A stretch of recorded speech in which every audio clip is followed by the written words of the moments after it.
yang kami periksa bukan persoalan hukum sah dan tidaknya pencalonan. Begini, ada pandangan bahwa badan peradilan sekalipun, apalagi kuasi ya, badan peradilan sekalipun terhadap produk-produk putusan itu, memang betul ada pembatasan, itu kemudian tidak boleh didiskusikan, diperdebatkan, apalagi mendefend putusan.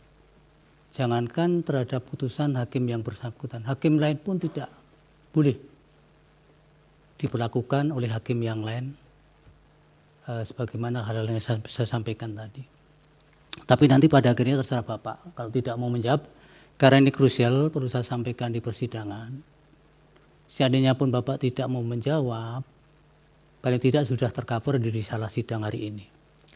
Begini, kami tadi mencoba membaca putusan 135 sampai 141 itu Bapak. Sebenarnya saya ingin mencari pertimbangan hukum, di mana sih pendapat DKPP berkaitan dengan sikapnya dalam menilai pendaftaran Prabowo Gibran itu, selain kemudian diamar menjatuhkan putusan sanksi-sanksi kepada teradu itu. Apakah bisa dijelaskan? Sebenarnya pada titik itu di mana, bagaimana sikap DKPP itu saja sebenarnya. Apakah memberikan penilaian bahwa yang dilakukan oleh teradu itu sudah benar atau salah? Karena memang menjadi kewajiban semua hakim sebenarnya Bapak. Kita memang tidak boleh memperdebatkan, mendiskusikan dan sebagainya, apalagi mendefend tadi. Tapi ketika ada warga atau pencari keadilan khususnya menanyakan maksud daripada putusan itu wajib bagi hakim yang bersangkutan menjelaskan. Sekedar menjelaskan. Bukan mendiskusikan dan kemudian apalagi memperdebatkan.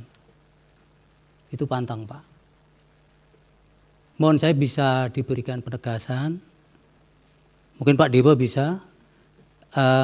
Saya kira karena ini juga persidangan, saya kira juga Bapak bisa mendapatkan protek tidak akan melanggar kode etik itu.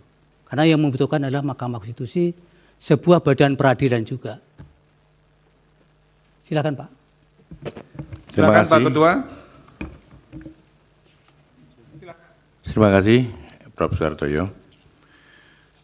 Yang diperiksa di KPP dalam perkara aduan itu adalah dugaan pelanggaran etik yang dilakukan oleh KPU.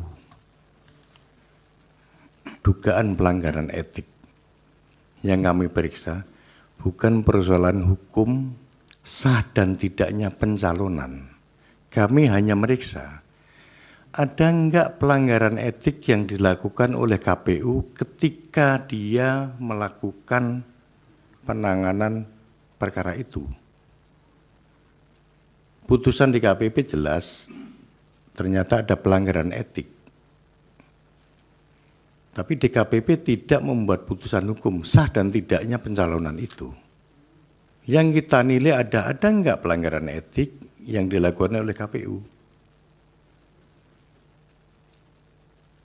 Apa yang dilanggar oleh KPU? Semuanya sudah kami tuangkan dalam putusan kami, Prof. Itu ada 2 poin paling tidak itu kan. Itu sudah kami tuangkan di dalam putusan kami.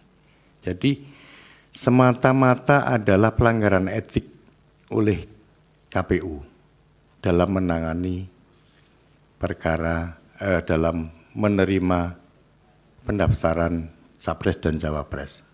Sah dan tidaknya KPU memang melaksanakan putusan Mahkamah Konstitusi, itu kewajiban. Tapi dalam melaksanakan putusan Mahkamah Konstitusi, MK, juga KPU harus memperhatikan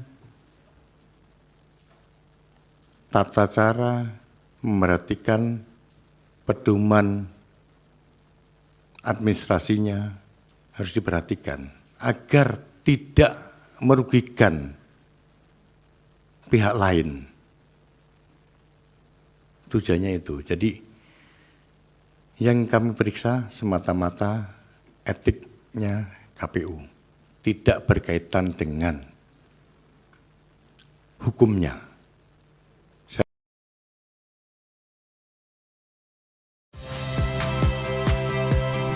Saya Rahmat Ibrahim.